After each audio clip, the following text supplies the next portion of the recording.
I'm Peter Gelman of Palmerston Group Advisors. When you pay a tax bill, that money is usually gone forever. In contrast, a good investment sometimes declines in the short term, but over the long term, it will recover and the investor will receive or achieve a good return. In contrast, when you pay a tax, that's usually a permanent loss of capital. In America today, tax policy is a matter of ongoing dispute between the two major political parties.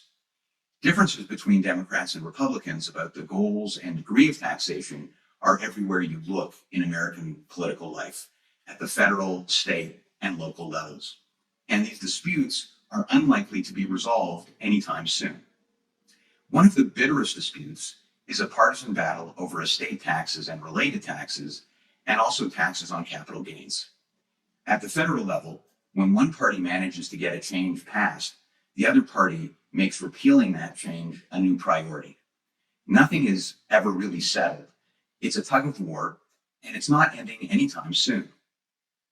For purposes of financial planning, it's important to recognize that the rules of the tax game are neither stable nor predictable.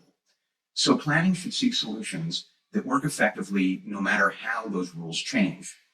If someone has accumulated a significant amount of wealth through hard work and wants to transfer that wealth to the next generation, trusts and trust-owned entities, as well as charitable strategies, are often worth considering when one undertakes planning.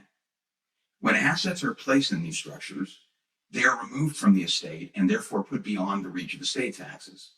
So something worth considering is the degree to which you want to move assets out of your estate during your lifetime as a means of preserving wealth for your heirs or for other beneficiaries.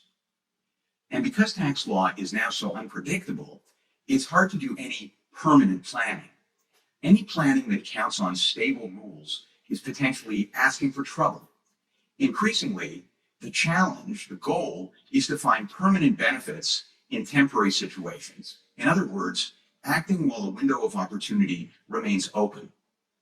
There were many significant planning opportunities created by the 2017 tax reform law, and then modified again by the Secure Act in 2019. In the case of the 2017 law, however, I think it's worth treating the benefits as something temporary, something that could disappear, because many provisions will expire. It used to be conventional wisdom that an estate plan could be or should be reviewed every 10 years or so.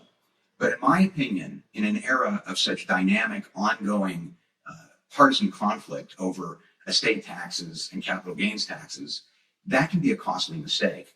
And the Secure Act, which eliminated the stretch IRA in most circumstances, has made it even more important to consider the full toolkit of planning strategies when thinking about both retirement and about transferring wealth to the next generation.